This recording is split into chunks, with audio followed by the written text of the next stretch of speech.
Gossipnista here, your one and only source into the real lives of New Yorkers and what it's like to live in New York City. So is it all glitz and glamour? Where do you start? What should you know? And who am I? I'll tell you everything you need to know, and you'll thank me for it. XOXO Gossipnista.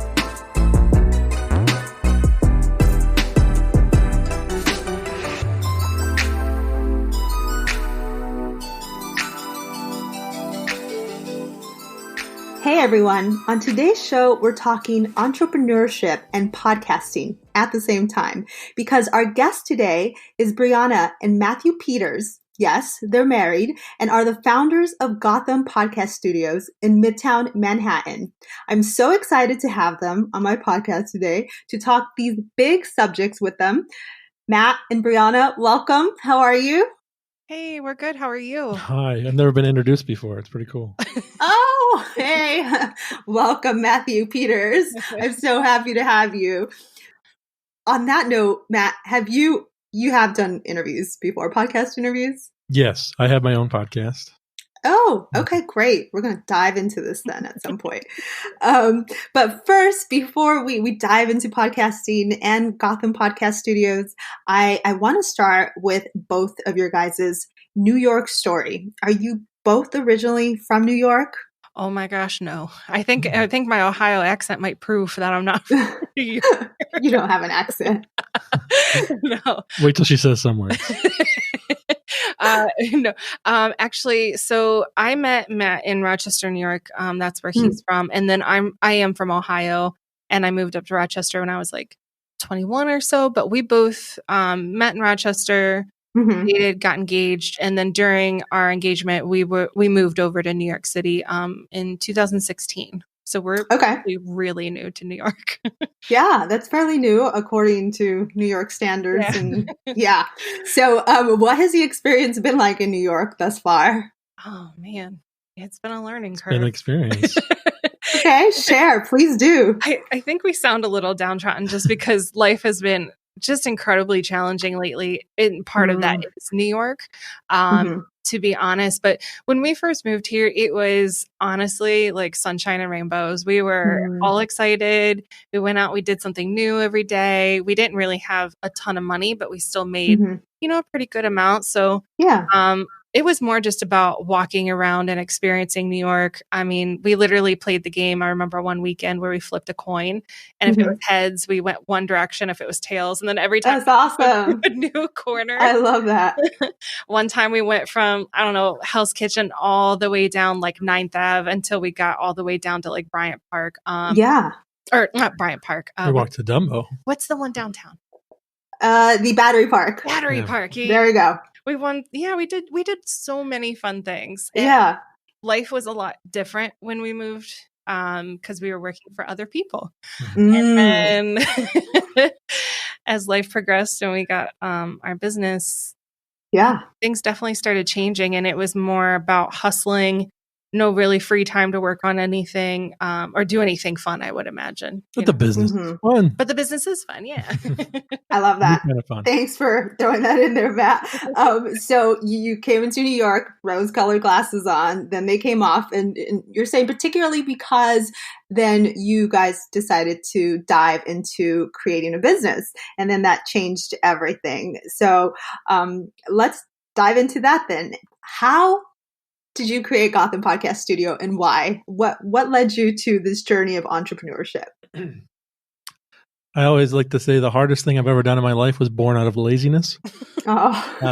Because I had been recording my podcast in my co-host gym in Midtown. Okay. With 40-foot ceilings and men grunting in the background and dropping. And it's an MMA podcast, by the way. Okay.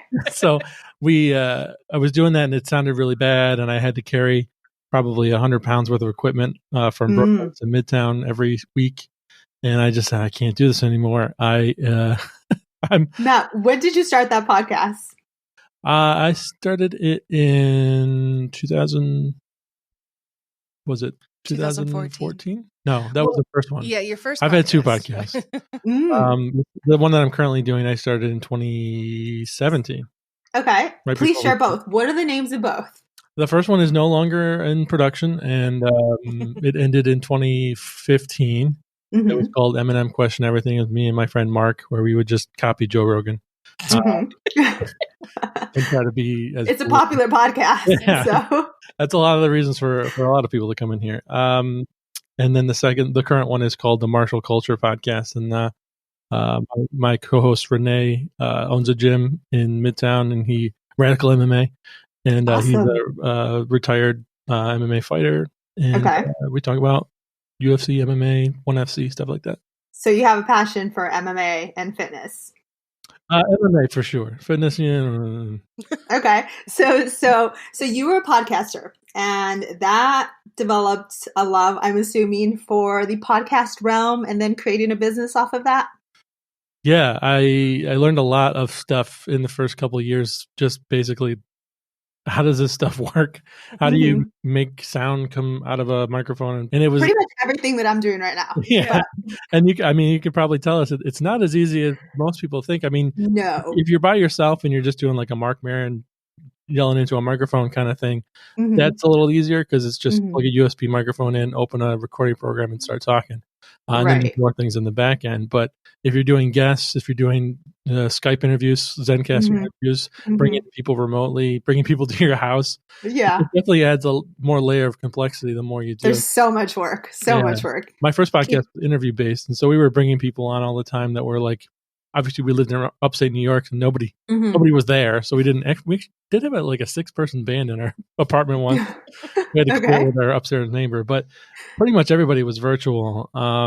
So I learned pretty quickly how to roll with the punches there. So it was a lot of fun learning all that stuff, but it definitely made me appreciate places like Gotham. That if I record my podcast here currently, and even though I can do all those things, I do like the ability of walking in, somebody else is taking care of it for me, and I walk out. 100%. I publish my show later. Me too. When I'm at Gotham Podcast Studio, that's exactly how I feel, and I'm so thankful for you guys. So when did you and Brianna meet? Was Brianna along this journey as you were doing the podcasting, and was she like, "What are you doing?" or was she interested in it as well? Well, if you go back in the archives on M&M Question Everything, which I think is still available on iTunes, she is a guest on a couple episodes of my first podcast. So I didn't start the podcast until after I met her. I had a really boring job, data entry. And then I was trying to find some way to fill my time, and I found podcasts in 2013. And I was like, I can do that. That sounds like fun. And then, so she was along for the ride the entire time before the business even began. Okay. And so you set this podcast, you've learned so much, you have all this knowledge that others don't have. You and Brianna, at this point, you just moved to the city or are about to move to the city? Yeah, we had moved to the city, and then that's when he started his second podcast. And that's when he was going to the MMA gym and everything. But that situation wasn't working out for him. Right. Okay, I'm sure. The audio, right? The craziness. And it was storefront too. So you get people just stopping and watching Good you Morning like you're on America Good style. Morning America. Okay. It was That really sounds such a long process. Like it was an hour-long show, but it took me 40 minutes to get there, an hour to set up, an hour to break down, 40 minutes to get home. It was my whole day, basically. So then from there, you're doing this show, and then one day you come home and say, let's start a studio? We had working with a partner from Detroit that was helping us with like the back end stuff that we currently do now, because I didn't have a hosting platform or a distribution. So I was on another network with my other show previously. And he had a bunch of shows going, and I just said, is there a spot that I could just like a WeWork? I was looking for a WeWork that was more like set up for what we're doing.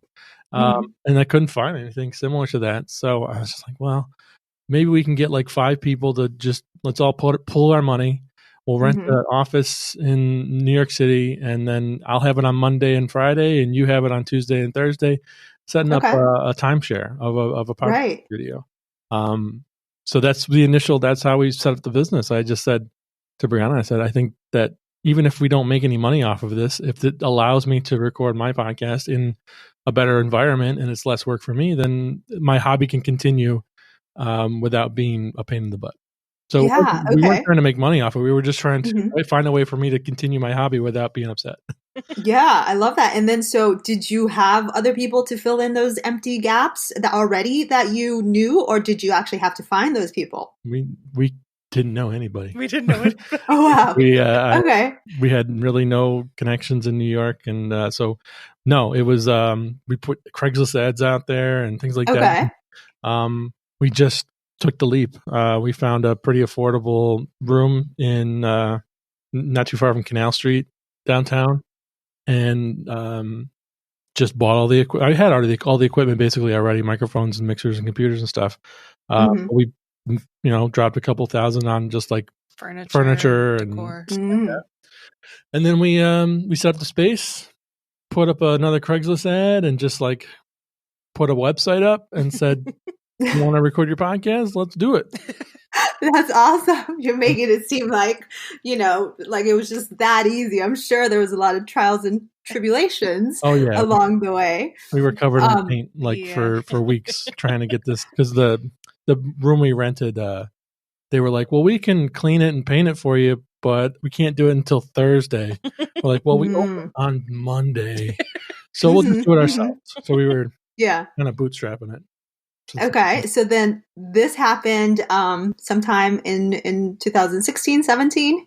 Yeah, it was November of 2017 is when we officially opened, but Matt and I had been working on the website, coming up with a name, stuff like that, since about end of September, beginning of October 2017. Okay. Officially opened that door on November. I think it was like a 4th or something like that. But yeah. Oh my gosh, you're coming up on your 2-year anniversary. I'm so excited. Big plan for that. Maybe we can talk about that later. Yes, please. But before we go there, why Gotham Podcast Studio, and how did creating the business start? Website, what kind of things did you have to go through in the city to create a business, to just get marketing going and all that good stuff?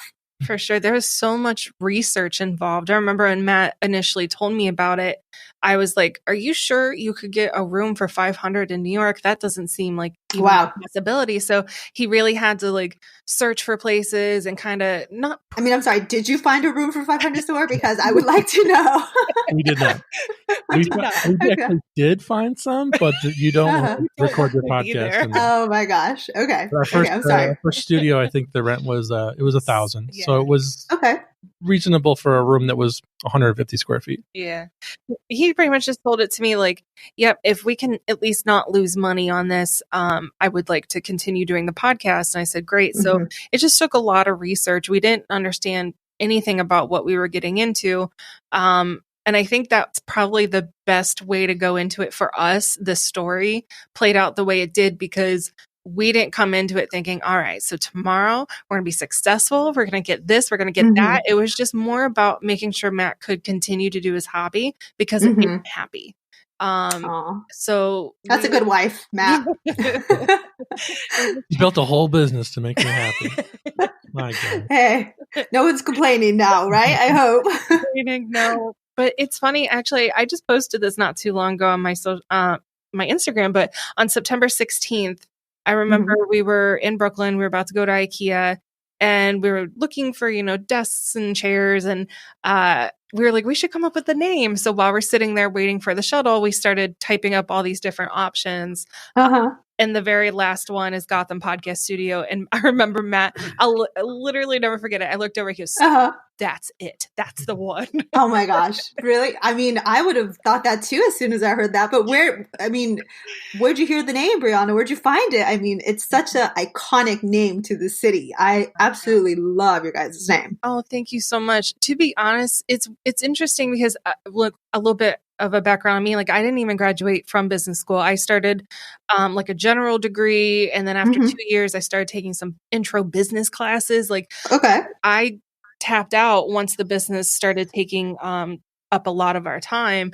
So but even the little bit I did learn and maybe some good intuition helped led to this name, I think, because I remember thinking, I don't want it to be specific only to New York. I don't want it to say New York Podcast Studio, because what if it really does do more? We want to move. Like, we're kind of wanderers. We move a lot. I was like, what if we want to move and start this up somewhere else? Yeah. So I think to us, it was always important just to have it be something that could be like a general. It could be for anywhere. So a lot of like some other options I had was City Talk Studio and City Sound Studio, and Peter's podcast studio. Oh, I love that. But then I remember thinking, well, Gotham is like the representation of New York City in the comic book world. So people kind of know what it was without having to say New York City. So, and then I was typing up like the shorthand of everything, and Gotham Podcast Studio came up to GPS, and I was like, oh, the marketing writes itself. We've never used. We've never used that, because now it kind of sounds a little cheesy, but you could really say like, find your way to GPS or something like that. Oh my gosh. I love that. Yeah, but that's where the name kind of came from. Okay. So then you have all these elements set up. How busy, that's not what I meant to say. How hard was it to actually, get the business going to where it's at today in Midtown? Oh, sure. It's interesting because it's hard personally, maybe emotionally sometimes, but to be perfectly honest, it hasn't been that hard to get clients. Like, that hasn't been the hard part in all of this.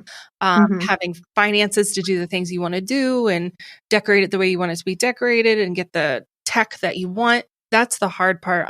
Okay. I remember being surprised because once we opened up the website and people could start like contacting us, people were naturally just going into Google and typing podcast studio or podcast studio NYC. And so slowly but surely, since we were one of the few that were doing it, we started popping up more and more to the top of everybody's list.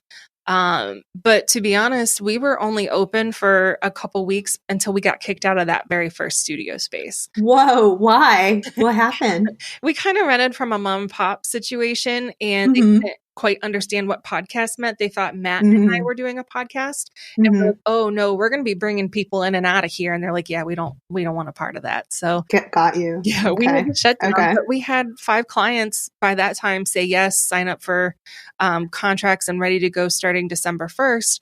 So I had to send out that email to be like, oh, I'm so sorry. We're actually shutting down. Please wait around till January. I know we're going to make this work somehow, but we'll be back.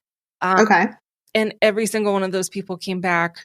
And we did open in January, thanks to the fact that we had a third partner, Mike, come into our live, really see the potential with us. He had worked with Matt at their other jobs, and Matt was always talking about the podcast studio. So when Matt, I'm sorry to interrupt. Was he the person that originally worked with Matt? Is there 2 Matts? Wait, I'm confused. His name is Mike. Yeah. Oh, I thought I heard Matt. I was like, wait, okay. So was Mike the person you originally worked with, Matt, in the beginning, creating your podcast, and then he came into the picture later on? No, we worked a sales job, just payroll stuff. Yeah. Okay, so then Mike is a whole new player coming in to perfect. Just had to clarify that. Oh, for sure. There's too many M names: Mark, Matt, Mike, Matthew, myself, Mariana. But okay. But yeah, so he told Mike what had happened. Mike said, I think I really want to be a part of this. I see your guys' potential. I know it can go places, but let's turn this into like a business. Let's really start trying to elevate. Let's get another space that's, even elevated from what you had before. And let's really start like playing up the business aspect of this. So that's what it took. And he came on as our third equal partner. And that was January of 2018 is when we found the new space. Not the space we're in currently. Oh, really? Wait, there's another one. And we actually started in a shared office space, kind of like a WeWork. It wasn't a WeWork, but it was one small room, and it was all we needed. And we really grew in that space. And then eventually, where was that located? Oh, that was 100 Church Street. So that was like 2 doors away from One World Trade. Okay. So it was in downtown. It was beautiful. It was really nice, marble lobby, all this stuff because you're downtown. But that shared office space made it very viable and affordable for us to not only come back, but to grow. And rent was actually pretty affordable, and we didn't have to pay for any of the extras, right? We didn't pay for electric. We didn't pay for trash. We didn't pay for sprinklers. Like those things were all encompassing of the rent, and the rent was very affordable. So to us, we were able to grow significantly within the first even just like 3 months of being in our newish studio space. Wow. There. Okay. And is that through, again, a website you had already set up at this point and people organically finding you, or were you guys still putting out Craigslist ads out there, word of mouth? Like, how'd you get all these people in the door? Oh, for sure. It was 100% word of mouth. And we stopped Craigslist after those first 5 clients. And so from that point on, we kind of got into the perfect business, if you ask me, because people, it's booming. It's booming. And the fact that people will bring guests on. So we're constantly being seen by new people, even back then with 5 clients. Every week they were recording and they were bringing more people into the studio. And the more people that would see it, the more people that have a great experience. It just sort of naturally started to develop into those people started having podcasts, and they would then tell their friends about the fact that there even was a podcast studio. That, of course, coupled with the fact that people were still going into Google and searching podcast studio and naturally finding us. That's how I found you guys. Yeah, still today. Yeah. So it's working. And that's how we really started to grow back then. This is so amazing. And it gave me goosebumps when you said it. It's such a perfect business because naturally people are interviewing people and then there's more people and it's just nonstop. So that's amazing. Congratulations to you guys on all you've created so far. So, just kind of diving a little into the services and the benefits and the things that Gotham Podcast Studio is doing. Can you give us a little overview of that? Yeah. So when we started the studio, we knew that we wanted to, we were already different because when we looked at the marketplace, there wasn't any place dedicated to just doing podcasts that we could find unless they were under a rock somewhere. But we also wanted to be a little different by providing more of a full service feature. So there's even currently, I think that there's not many other people that have duplicated our real membership service packages that we have. So I wanted to make it as easy as possible for somebody to do a podcast. And one of the major things involved in a podcast is what do you do after you're done recording? Where does it go? Where does it go to? A lot of people still don't understand that. We had one tour at the beginning and they said, well, I'll just email my MP3 to iTunes. I'm like, okay, good luck. There's a lot of things that go in the back end. There's a lot of things that people just don't understand, that they have a voice, but they're not tech savvy. And there's a lot of third parties out there that can help with that. Libsyn, Blueberry, a lot of different companies.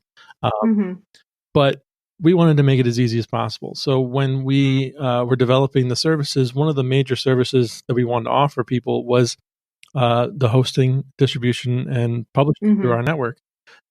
So with the Gotham network comes everything. So there's a lot of people that are on our membership plans that they don't do anything except for talk into a microphone. They email us, they say, publish my new episode on Tuesday, and we do it. Wow. So literally, I mean, they just go in, talk, and next thing you know, their episode is on iTunes. Yep. Then perfectly. We publish to love that. iTunes, Spotify, iHeartRadio, Google, and then a handful of other smaller ones. So it's really mindless at a certain point. We do ask that they write their own title and description because I'm not a writer, so I can't come up with your information that you want to have in the description. But that's really it. And then we do allow other people that are more hands-on to have their own access. We build their own little producer site for their podcast so they can publish their own episodes themselves. They can change the title and description. So that was very important for us to just allow people to have full service. And that is a feature that has been included with when we first started, we called them recording packages, and now we call it a membership. So everybody that is a member at Gotham Podcast Studio has access to be on the Gotham Podcast Network at no additional cost. I love that. It's literally like a one-stop shop. Yeah. So a lot of people take advantage of it. I think we're at like 82 shows on our network right now. And by the time this publishes, it'll probably be at 83. Yes. So that's one of the major services that we offer. We also do offer a bunch of other things on the side, extra editing, social medias, things like that. Just a lot of service. There's a lot of extra add-ons you can put on the website. But the major two services, obviously, is the recording, then the distribution to the network. Now, in the beginning, were you the one doing all this, Matt, or did you guys quickly bring on other people that could do this? And we'll just start there. In the beginning, I did it this morning. What'd you say? You're still doing it? He still does. I got one to do right now. No, there's a lot of people that help us out here. Mike definitely helps out a lot with the speaking of like the distribution and the hosting and the publishing. It is still kind of a manual process for us that while the client may see it as more of an automated process, like I recorded, put my episode up, it's still someone here has to physically press the buttons. It does require a little bit of effort on our end for 82 shows to be published. We have a couple a day. But yeah, it's me. It's Brianna helps out. We have what do we have? 10 employees now? Well, yeah, but I think she was asking about at the very start. At the very start, yeah, it was just me doing everything. He actually was the one who did the recordings. He was the one who did the editing, and he was the one that did the publication. Literally, it was all Matt. He did train Mike to do the engineering and the editing. And he actually eventually taught me how to do it. And so it really was all Matt at first. And then once we got to the point where we grew, we needed help. That's when he started training the other partners. But yeah, we didn't get our first employees until April of 2018. So for the 4 months, it was almost all him, and then Mike a little bit. Yeah, I would do Saturdays and Mike would do Sundays. Yeah, 12 hours. 12 hours. But now you're fully trained in it too, Brianna. Now, yes. I do remember coming down to the studio on my lunch break to record a show. Yeah, and then going back to work. I love that. So throughout this whole process, what has been some of the biggest trials and tribulations you guys have gone through? I don't want to speak for Matt, but I know for me, one of the first big ones that came up for us was, when do we quit our full-time jobs? When do we make this the thing? Wait, okay. So you guys had jobs as you were starting this. This is something people need to know because it technically began as a side hustle. Yeah. And then okay, so please. Oh, absolutely. Continue. Yeah, we were doing this in our free time. So, like I said, I started out when I was in school and I was working. Matt was working full time. So we were just trying to do everything we could with whatever time we had. Then when the business really started taking off, I did not come back for spring semester. So that's when I was just working and also doing the business. And yeah, it was very challenging. I remember, like Matt said, during lunch breaks and stuff, I would run outside and have a phone call with someone, and I'd be like, I'm going to get a coffee. And then I'd have to find a coffee somewhere because I was actually having a phone call with someone. I remember an interesting story that this reminded me. Yeah. There was a day that we were both still working our full-time job, and she worked downtown and I worked in Midtown. And we got an email from the front desk at the office that we rented the room from, and they said, "Okay, Dave's here for his session." And we're like, "Wow, who's Dave?" Neither of us are at the studio. The doors are locked. Okay. Everything's hooked up, and everything's down. And so I call Brianna. I'm like, "Who's Dave?" And she's like, "I don't know." So she literally ran from her job, went over to the studio, did the show, and then went back to work. Yeah. Wait, what? So who was David? Did he have an appointment? I don't know. I don't know. We would always, and we still do actually, we've tried to really deter from this, but we have people just drop in for tours. So I've done that before. Like, my job was about a 6-minute really fast walk away from the studio downtown. Okay. So if I hustled, I could take my lunch break and I could go over, I could knock out like 3 tours, a couple phone calls, and then I could hustle back and just eat while I work for the rest of the day. Wow. And that's what it took to really grow the business, because people wanted to talk on the phone. They wanted to meet you in person. They wanted to see the studio, but here Matt and I are at our day jobs and it's really hard to get over there. So it was a hustle. Yeah, it was very much the definition of hustle. You're just hustling back and forth.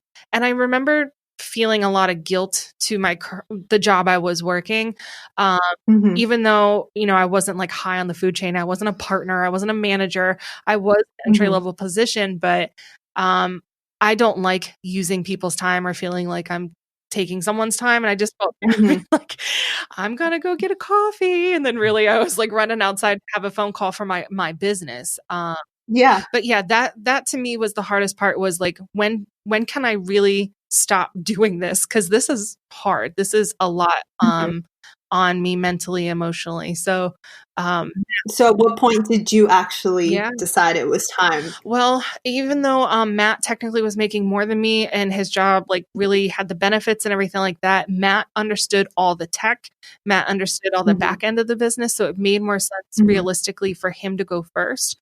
So he did quit his job in April of 2018 and started working the business. And that's around the time we hired our first 2 employees. So we really started to see a lot of growth during that month, and it just made sense for him to go first. I did not come on board until September of 2018. Literally right after Labor Day was my first day starting at the business full time. And we have never looked back. Like, oh my gosh, that's so exciting. You guys are giving me goosebumps. That's so amazing. So you guys are both doing this 100%, and it's just full blown growing Gotham Podcast Studio since then. Absolutely. Yeah. I mean, I know another really hard part for this is pay. We can't really afford to pay ourselves much because every single cent goes right back into the business to try continue to grow it. And I mean, really, like I can put a mural on the wall for $1,500, but that means that we're not getting any of that. So it's just, we're really like, what can we do next for the business? What can we branch into? So I know for us personally, the past couple of years, we took that risk on. We really didn't want to juggle anymore, but that has been one of the hard parts about it, is that we literally pay ourselves enough to pay our bills, make sure we have groceries. But that's it. We don't really do anything else. And everything goes right back into the business. So that's been another startup challenge. Part of all of this was really a difference in lifestyle. Before, we could go do whatever we wanted, whenever we wanted to do it. I like to think of the employees as children. I have like about 11 children now. And you love it though, right? Because these are helpful children. I have to keep them fed and get them paid. Yeah. Oh my gosh, so exciting. Okay, so in regards to where you're at today, you guys are now at a new Midtown location. That's where I was introduced to you guys. What's the future of Gotham Podcast Studio? What are you guys thinking? Oh my gosh, there's so many exciting things coming up. I know for us, we started with podcasts because that, of course, was where Matt was coming from in this. But once Mike came on board and we really started having those conversations about business, we said, what do we want it to be down the road? And we ultimately said we want to be a production studio. We want to do video. We want to do podcasts. We want to do content creation for the time we're in now. Typically, production houses and stuff, they'll have a lot of work for, major movies and stuff like that. And that's great. But if you think about it, YouTube, IGTV, all that needs good quality content. It needs the tech, the equipment, it needs the people to run it. And especially in New York City, where nobody has space to do this. It needs a second round of funding is what it needs. Yes. Another set of funding. Yes. Yeah. To stand out from the crowd essentially at this point. And not to give secrets away, but the way that we built the podcast studio is the approach that we're taking to the next step, in that there is content creating studios in New York City for video production, music production, any other like high end production, but it's built for the Beatles to record it. It's built for it's built for NBC and ABC. It's not built for Joe Smith that wants to start a YouTube channel where he cooks food and talks to his friends. Like there needs to be an entry level content creator for the everyday people. Yeah. Everyday people. And those people could become other people. They could become bigger and they could become great stars, and we'll be there to support them along the way. But there needs to be an entry level because the people are expecting higher quality from their content, and they need to find a place that can deliver that, but not also break the bank, because a lot of people start as a hobbyist, and that hobby can translate into a career, but you got to start somewhere. And to kind of push past the clutter that is crowding the space right now, the first entry barrier that you have to get through is quality. And if the quality of the sound or the quality of the video is going to make you rise to the top quicker. 100%. Thank you for sharing that. So wait, we're moving into a production house is what we established, and there's so much more coming from Gotham Podcast Studios. And earlier, Brianna, you mentioned that there's something going on regarding your 2-year anniversary. Do you mind sharing? For sure. So we are going to be doing our first huge giveaway. We're going to give away a month's worth of recording for free. For our 2-year anniversary celebration. So we are so excited. As a business, this is probably a good way to segue into this. We're always talking about the back end of business. For us, it's hard. We want to have organic, natural reviews on Google and Yelp and places like that. Of course, they do matter. But we don't ever want to pay someone for it. We don't want to make someone do it. It's more just the ones that are up there because they really wanted to talk about us and tell people about us. So we kind of came up with this really nice way to have those two things marry each other, which is we're going to be picking someone that's given a written review of us on Google or Yelp to have a month worth of recording for free. So if people want to do that, they absolutely can. But I'm really excited to celebrate the 2 years with everybody, and then we'll just keep doing bigger giveaways as we grow. That's awesome. I'm so excited about that. And that's amazing. Thank you for offering that to someone. In regards to the business aspect of Gotham Podcast Studio, is there maybe anything I haven't touched on or that you would like to share that I may have not asked? No, I mean, really, it's a growing thing. We are learning as we go. We're not professionals and experts and act like we know everything. To be honest, nobody's really done what we're doing before. This is not retail. This is not a restaurant. This is not a blueprint of something that we can okay, so we do this thing and then we use this program and then this is how it works. It's everything that we're doing, we're always trying to figure it out. So to us, it's always been important to be upfront, honest. So, we have the pricing on our website, and just try and learn our way through it and make sure to us that we can walk away knowing that we don't feel icky or gross from standard normal business practices where we're trying to get as much from everybody. This is a community. We're nothing without the people that record here. And so we're just trying to make sure that we do right by them while also making sure that, our employees still can be employees with us and help us grow. Of course. So we're just trying to make sure that we do everything right for them and for us. And to be honest, podcasting is just taking off. I don't know if anybody's ever interested. Edison Research does a yearly breakdown of podcasts, and they really go in depth with everything. So something from Edison that was really interesting to me was that back when Matt started recording his podcast, 27% of people had ever listened to a podcast before. Wow. And now, well, I can't say for 2019, but I know for 2018, it had grown up to about 45%. Wow, that's double. Literally. I started the wave. You did this. You're welcome. I love it. No, but everything with podcasts continues to grow. Obviously, who knows where the road will take podcasts, but content creation, I feel is here to stay. Streaming is always going to continue and evolve. And so we're trying to be a part of that, and not only a part of it, but we're trying to lead it in terms of helping everyday people being able to afford it and do the thing that they like doing, which is being a content creator, being creative. Thank you for sharing that. Now, I agree with you in the sense that content creation is here to stay, but so is podcasting. Podcasting is the new wave. I mean, at least that's my thought. What do you guys think on that thought? Yeah, I mean, for sure. People are gobbling it up by the loads, and there's a new show every day that's doing well. I do think that the industry is making a couple mistakes, and I don't want to get on like a please share. No, please share, Matt. You can't say that and not share. I do think that reliance on celebrities to push the medium is a little bit unfortunate. See that kind of in YouTube where a celebrity will make a channel and then tomorrow they have 10 million subscribers.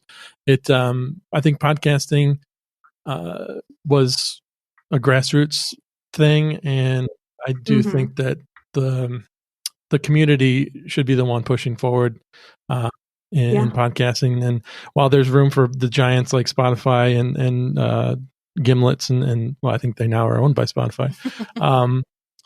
But I just it's a little unfortunate when you see just people throwing money at celebrities just because they want a return on their investment. It needs to be there because it draws attention to the medium as a whole. But I really hope that podcasters don't become upset or disillusioned with the ability to just do it themselves and kind of grow. They're eventually going to be in the minority of people that are successful at podcasting if we continue to push them out and not make room for the new guys. That's a great point that you bring across, and thanks for sharing that, Matt. I 100% agree on how it's like if you have a big following or if you're a big celebrity, let's get you a podcast, right? That's kind of where it's leading to now. And I actually want to transition now into tips for the audience, but not before going off on a little bit of a rant in regards to what you said. So, I did a little research because I wanted to share this with the audience. And I'm sure you guys know this, but so I often hear that everyone has a podcast today. It's like the new term when people used to say everyone has a blog.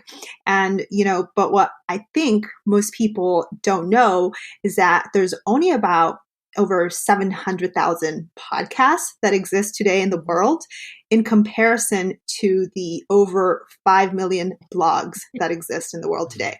Hey guys, I wanted to jump in here and correct myself because I was on the right track when I said five in general, but I was supposed to say 500 million blogs. So there's a lot of potential in podcasting. Just had to insert that in here. I want to get my facts correct for you. Enjoy the rest of the show. So, I mean, that's a big difference. And then blogs actually begun in 1997 and podcasts in about 2004. Yeah. I mean, there's so much potential. For sure. And, like we talk about this too, like of that 700,000, how many are actively publishing? Some of them are dead air, they've Brianna, I literally have that as my next talking point in the sense that we're the same person. But nevertheless, I actually did a little research on that before talking about this. It's according to like Amplify Media, 60% of those podcasts are not actually active. So so there's only 40% of those 700,000 podcasts that are actually active. My gosh, it's so crazy. But I mean, it's true. And that's the thing, is that nobody really understands that look at podcasts, you think, oh, that's easy. I talk into a microphone, boom, I'm done. But it actually is incredibly labor intensive in terms of show cultivation and your name, and if you get your LLCs for that name and get your trademarks and everything, and then also your cover art and your music and your guests, and it's work on a daily basis to make your show. And then there are people out there who also record themselves, edit themselves, publish themselves. Like the reason why we kill as a business is because honestly, time over money. People are like, I'm going to throw you money because I want some of my time back. 100%. And so that's just, it's insane that, but they also want your expertise. Like you are an expert at doing what you're doing. Sure. And there's that, I've said it before, but there's a community here. Like people feel like they're part of a big thing, and there's so many other podcasters you meet in the lobby and in the hallway, and you're like, hey, what's your show? And then Also, Matt had talked about this a little bit, how like nobody really else was doing the back end of podcasting. And that's good and bad for us because it created a lot of work and a lot of stress. But then also it was really great that we could sell ourselves as an all-encompassing podcast studio. Another part of that was we have a seminar every year, and we bring mid to high level successful podcasters up to talk to like not just our shows, but other shows as well. We have a women in podcast. And this is held in New York? Yeah. We just had our second one in September. So they're every September. And we had around 60 or 65 people this year. And it was great. And they can really tap into these people who have been podcasting for however long they've been doing it. And, like I said, we have a women podcasting event. We're just really always trying to push the envelope of what we can do and bring on more things and make it so that this community of podcasters are really getting a lot for their money. On that note, I'd like to ask you both, what are some tips that you can give people if they were really passionate about starting a podcast today? All right, podcaster, you tell them. Don't do it. No, stop. Dun, dun, dun. Prepare. You don't want to be over prepared, but it helps to have show notes. I'm sure you have notes in front of you with your questions on it. It helps to prepare. Even if you're going to be topical and just be like a conversational podcast, having a structure. People like structure. I was always told as a child when I'm being disciplined by my mom, you need structure. Children love structure. Okay. Yeah. People like to have a structure in a show. It's worked for radio. They have segments and things like that. Those segments can also be chopped up into shareable social media posts. If you have a short clip that you can put out there to put on Instagram or Twitter or something like that, some segments is always good. Engagement with the audience is really important. I mean, but that's a little further down the road. You already have an audience at that point. Okay. But if you're really just starting out and you're not sure where to begin, when I first started my podcast, the first was the name. You got to come up with a name that kind of fits what you're looking to do and what you're trying to accomplish, and also do a little bit of a market analysis because you don't want to have the same name as somebody else. So check and make sure the name's available for the show that you want. Just start doing it at some point. Like you can plan, but I think that if you just start doing it, just pull the trigger. It's not live. You can edit things. You can throw away your first episode. I mean, my first episode, I was shaking like a leaf throughout the entire thing. And I was interviewing my brother-in-law. So it's like, why am I nervous to talk to this guy? Trust me. I know what you're talking about. The nerves are going to be there. They're going to be there. If you're not a broadcasting professional, you're going to be nervous. But then, hey, I come from broadcasting, and I was a nervous wreck. So yeah, just do it. Get it out of the way. Get your first one done. Delete it. Don't even listen to it if you're scared to listen to it. Just get it out of the way and move on. Go to episode 2 right away. What if you're still scared to listen to things you recorded so many of afterwards? Does that mean like, maybe not for you? You know what, though? You want to hear a lot from people is I started listening to this podcast for, X, Y, and Z reason, right? Whether you really like what they're talking about, or you're hoping to learn something, or you really like drama, whatever the reason is, you subscribe to these podcasts. And almost every single one has been like, yeah, they've really grown over the time. Like their audio sounds so much better. And, they really like cultivated their show and now they have it streamlined. And so I think people think they have to come out day one with a Dear John or like, something that's really like highly produced. And that's okay. Maybe that is something that you want to do, but common everyday people don't have to start there. It's okay to have your show have a growth period and starting out, and you don't have to have everything figured out from day one. I think that actually kind of makes it interesting to listen to, because when people are following along on your journey, they're growing with you. So I think that's important. I think another thing that people don't really think about, which we've had this conversation with someone before, is like, they wanted to introduce video. And we said, that's great. Video is a great way. You can publish to YouTube. Like, yes, we want to do live. We have to do live. And so we're doing these live episodes, and we realize nobody's interacting with the camera. Nobody's looking at the camera. Nobody their computer open, answering the comments or answering them live on air. And we're like, if you're not going to interact with people live, why even go live? That doesn't even Right. It doesn't make any sense. You could just publish that episode to YouTube later. So doing things that make sense, not just trying to have as many people see you as possible. Really like, does this work for what I'm trying to do? And yeah, just putting some thought into your brand. And if you are hoping to make it money making one day, which we always tell people, don't come into it with that mindset, because that's the thing with the celebrities and they're having all these ads run on their show, is that's typically not how it works for people. You have to start very small and earn your listens and your downloads in your community. And then maybe one day. It's almost got to be like a passion, right? Or just like something you absolutely love to do. Otherwise, if again, you're coming into it for money or anything, it's a long road if that ever happens.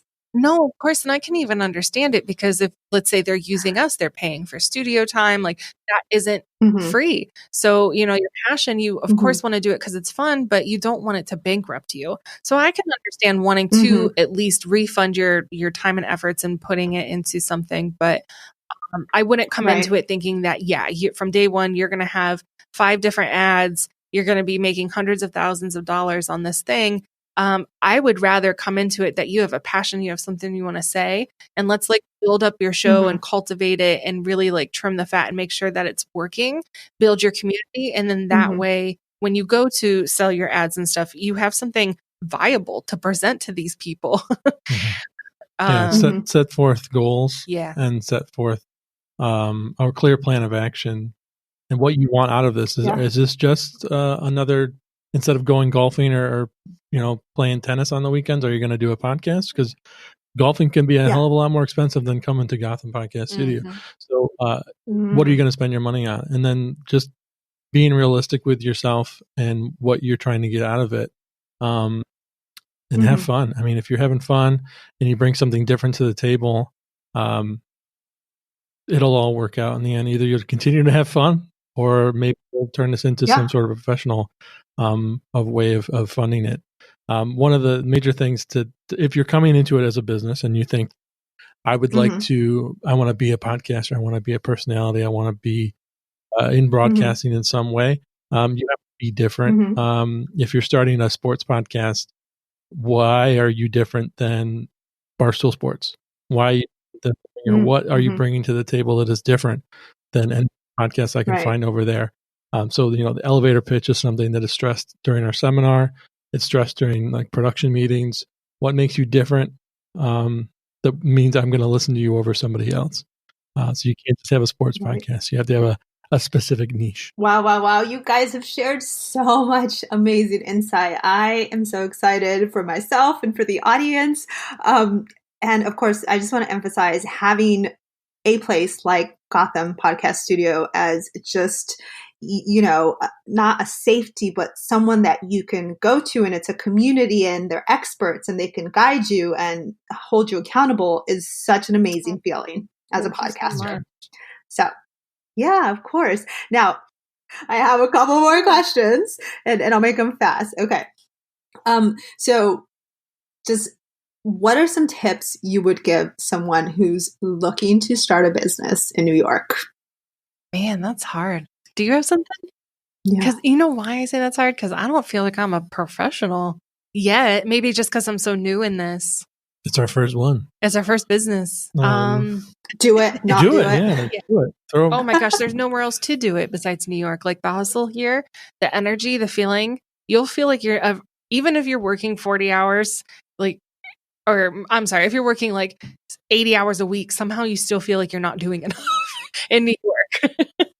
So the hustle will keep you moving for sure. Try to start a business that does not require office space. Virtual businesses if you can. And then if you need an office, don't be surprised of the rates, and get a realtor to actually help you. Get a broker. You'll be spinning your wheels trying to find a place. We've moved 3 times now, and the first time we found it ourselves and ended up getting kicked out after a month. The second and third time we used a broker to help us find something, and the place we're in right now, it was well worth whatever. I don't even know what we had to pay them, but it was worth it. You guys are like a prime center. You got the Empire State Building right behind you. Such a gorgeous space. Thank Gorgeous. you. Yeah, it was good worth tip it for sure. I don't know. Otherwise, be ready to grow, because if you have something people want, you're going to grow quickly in a world such as New York City. So have a plan for rapid growth, because you don't want to be surprised. Just brace yourself. You don't want to be, having a line out the door. That's one of the things that we always talked about, is being ready for growth, because every person I turn away because we don't have any studio space, they go to somewhere else, because they're not going to not do their podcast. So if I say, sorry, we're booked all up today, they're going somewhere else, and I lost them forever potentially. So we need to always be ready to grow. We have a growth plan in place right now.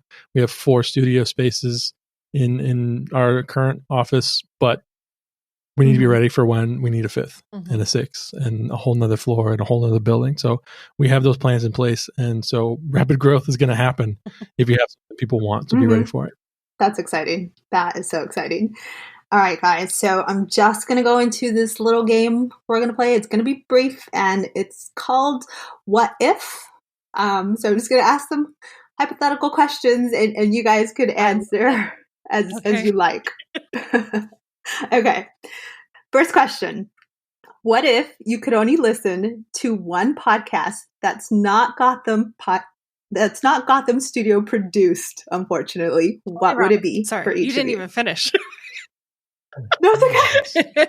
Well, that's my choice. I would definitely have Tony Robbins. Honestly, I think I have to find him one day and thank him, because I'm pretty sure he's the reason why we're successful. No. Oh my gosh, that's awesome. I love Tony Robbins too. Yes. No, I say that jokingly, but I remember listening to his podcast, his business podcast, when we first started and we were in the, very much baby phase. And something he said there, and I took back to the guys, was that strategic innovation is so important for a business. You have to be leading the pack. Like, if you want to be Coke, if you want to be Kleenex, if you want to be the standard, if you want to be the measuring stick that everybody's always trying to reach, you have to be strategically innovating. You can't just sit in what you're doing and expect that to take you there. You have to constantly push. What can you do more? What can be the next thing?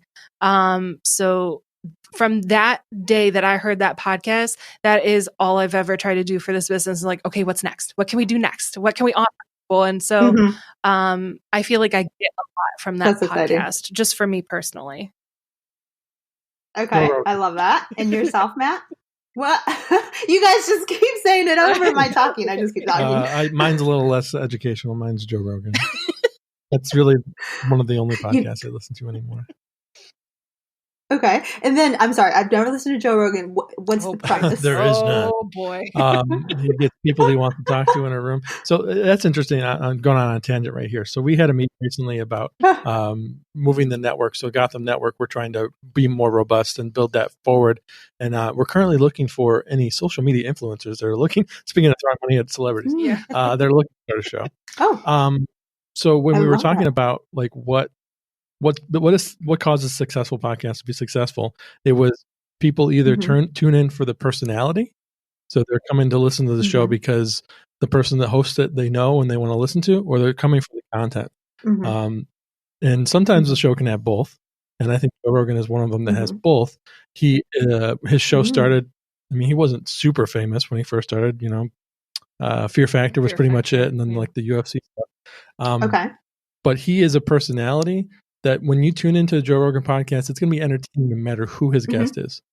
But then you're surprised because their guest is entertaining as well. So he's kind of a both. But I do think every podcast to be successful has to have one or the other.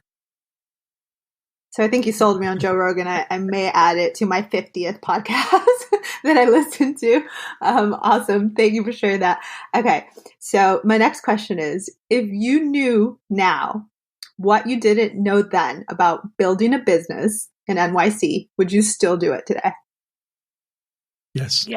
It took us a minute because I really wanted to make sure, but yes, absolutely. We've done a lot. It has come at some like personal expense, but this is just, I thank my lucky stars every day. I don't have to go do entry-level job that I was doing before. I get to really do what makes me happy. And that's really just help people. I didn't come into this with a podcast background. So for me, it was more just about helping people and making sure that people are getting a good experience. Yeah. I had a turning point in my life at my previous job where I was in sales, and sales is not a fun career to be in. It's high pressure and high turnover. And I had, I was close to meeting my quota for the month and things were going good. And then I went to a meeting and I lost a sale. It was worth not a lot. I mean, it was like $6,000, but that was enough to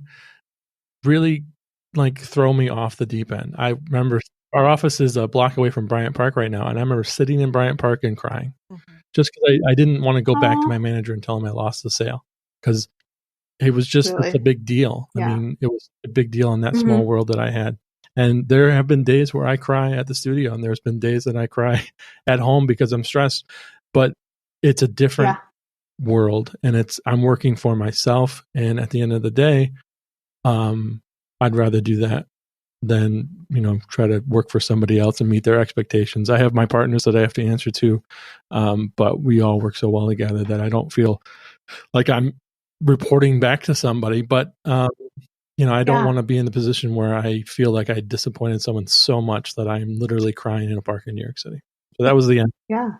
Thank you for that transparency. I mean, I think a lot of people in sales can definitely relate to, the competitiveness and stress. Like I know sales very well and it's so amazing to be able to do what you love now. So next question.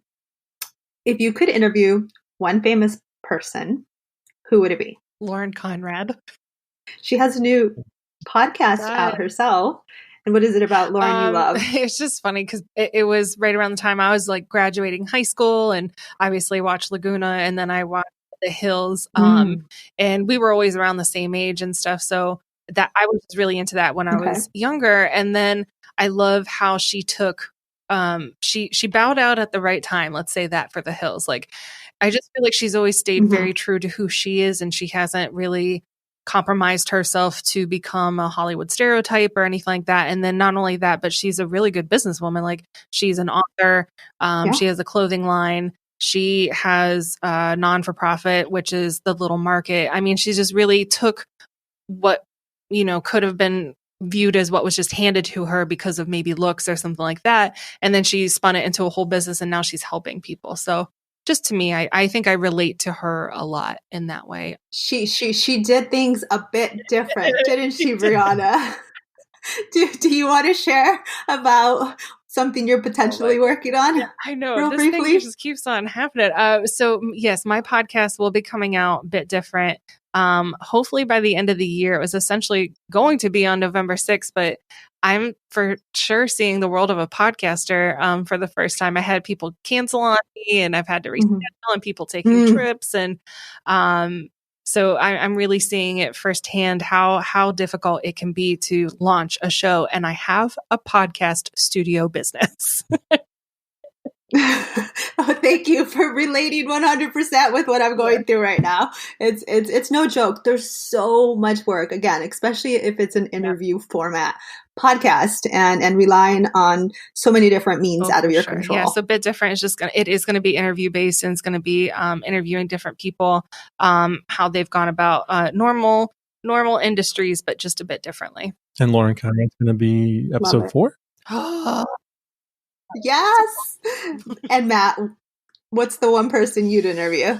Well, for my current show, I don't want to say Joe Rogan again because he's gotten too much. I think I'd like to talk to either Dana White or Brianna just mouthed John Jones. Nothing. I love the guy as a fighter, but I don't want to talk to him for an hour. Or the CEO of One FC, because I think they're growing in Singapore. Ooh, I like United States. So amazing. And the next question is, now I'm going to transition a little more into New York, as this is a New York related podcast in a sense. What if you could tell your younger self one thing about living in New York City that you wish you knew then? What would it be? It's a fight. Every day is a fight, and you gotta be prepared to get some thick skin real quick. Yeah, Frank Sinatra was right. I love that. That is my expression, Matt. You say it. Please say it. Make it anyway. Yeah. It's up to you, New York, New York. No, it really is. You don't know it until you're here. But like, I used to say, we walked from our air conditioned apartment into our air conditioned car, and then you go to your air conditioned office, and here it's like 105 on the subway. You're walking at least 6 to 10 minutes to get to the subway in the 100-degree heat. And it's just, you don't even understand little things add up, dealing with obviously looking homelessness in the face every day and feeling like I can't give everything I want to give, or then also having feelings of maybe like frustration, like I'm going to go work 15 hours today and this guy's asking me for money and I have no money. Like you feel a lot of different feelings. And every day just kind of seems like it's a battle to get where you need to be and get home. I remember I said, I moved here a month before Brianna did because she was finishing up her semester at school back in Rochester. And she's one day we were just texting and I said, she's like, how's it going? And I was like, I love New York. It's the only city where it smells like the greatest pizza, bagels, best food you've ever smelled. And then the wind changes and it's the worst thing you've ever smelled. It's a great with the not to put down New York. I think it's a great city and it's a place that you can't do. You can do something here that you couldn't do anywhere outside. The business itself, Gotham would not exist in any other city in its current form. So we're very grateful that we were moved here and then found the opportunity and were able to build the business. One thing that I would tell myself is stock up on food before you come because groceries are insane. The price of peanut butter, my God. And then carrying them around, right? Or do you guys get them delivered? Yeah. Okay, good. But thankfully, Wegmans is opening in 3 days. Yay, Wegmans. Nobody knows. No, I don't know what that is. But do share real quickly. Is that something that New Yorkers need to know, or New Yorkers? Brooklyn, Wegmans opens on Sunday. It's a grocery market, supermarket chain that started in Rochester. Kind of like a cult. Yeah. It's a cult grocery store. They're finally bringing it over. It's the first one in New York. They have a couple in New Jersey, but it's first in New York City. Okay. So, you guys, I think I'm going to end it with that last question, but not before actually, earlier, and I should have waited to ask this question later in regards to what you're doing for your 2-year celebration at Gotham Podcast Studio, because my intention was literally to, be able, since I haven't gotten around to write my review in regards to your studio, because I know how important it is to have that online. I was going to publicly share it on my podcast and just tell you guys how amazing Gotham Podcast Studio has been. You guys have such a gorgeous location. From the moment I initially found you through Google searches, your website and transparency in what you offered was what, initially led me in that door, but it was you guys and your staff who kept me there and like the quality of work you do. So thank you for the services that you provide. Thank you for doing this interview, Brianna and Matt. It's been such a pleasure. Thank you so much for your words. Thanks for taking the time to even talk to us. We really appreciate it. We're really excited for this episode to drop.